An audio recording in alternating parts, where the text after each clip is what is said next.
இன்றே டவுன்லோட் செய்து உங்கள் ஃபேவரட் ஷோக்களை என்ஜாய் பண்ணுங்க. மித்ரா ஒரு நிமிஷம் இரு.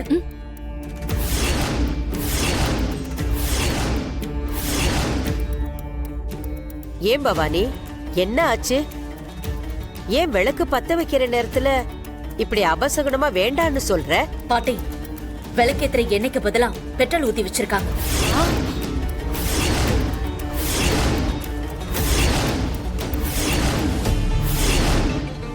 என்ன பவானி சொல்ற? இப்படி ஒரு காரியத்தை யார் பண்ணாங்க? எதுக்காக பண்ணாங்க? வேற யாரு? இதோ இங்க நிக்கிறாளே, இந்த பாரதி தான்.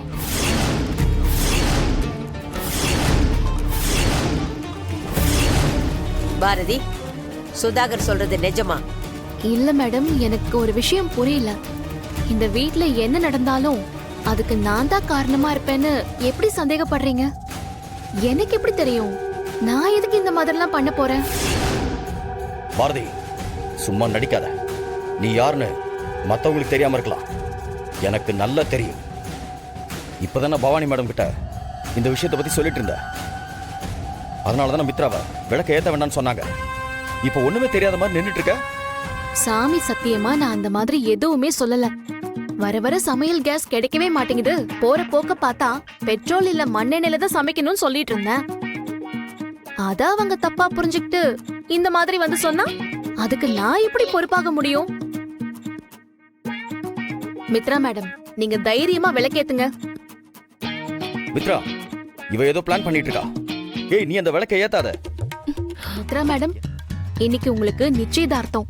இந்த மாதிரி நேரத்துல நான் இப்படிலாம் பண்ணுவேன்னு இவங்க தான் யோசிக்காம சொல்றாங்கன்னா, நீங்க என் கூட இவ்ளோ நாளா இருக்கீங்க, உங்களுக்கு நான் யாருன்னு தெரிய வேண்டாமா? பாரதி, நீ இதெல்லாம் பண்ணக்கூடிய ஆள் தான். உன்னை நம்ப முடியாது. இங்க பாருங்க, இந்த மாதிரி எந்த முகாந்திரமும் இல்லாம எதுக்காக என் மேல பழிய போடுறீங்க? நீங்க யாரையும் நம்ப போறதில்ல. அதனால இவங்க சொல்றது பொய்ன்னு நானே உங்களுக்கு ப்ரூவ் பண்ணி காட்டுறேன். இப்போ நான் போய் விளக்கேத்துறேன். ஏதாவது நடக்கும்னா அது எனக்கே நடக்கட்டும்.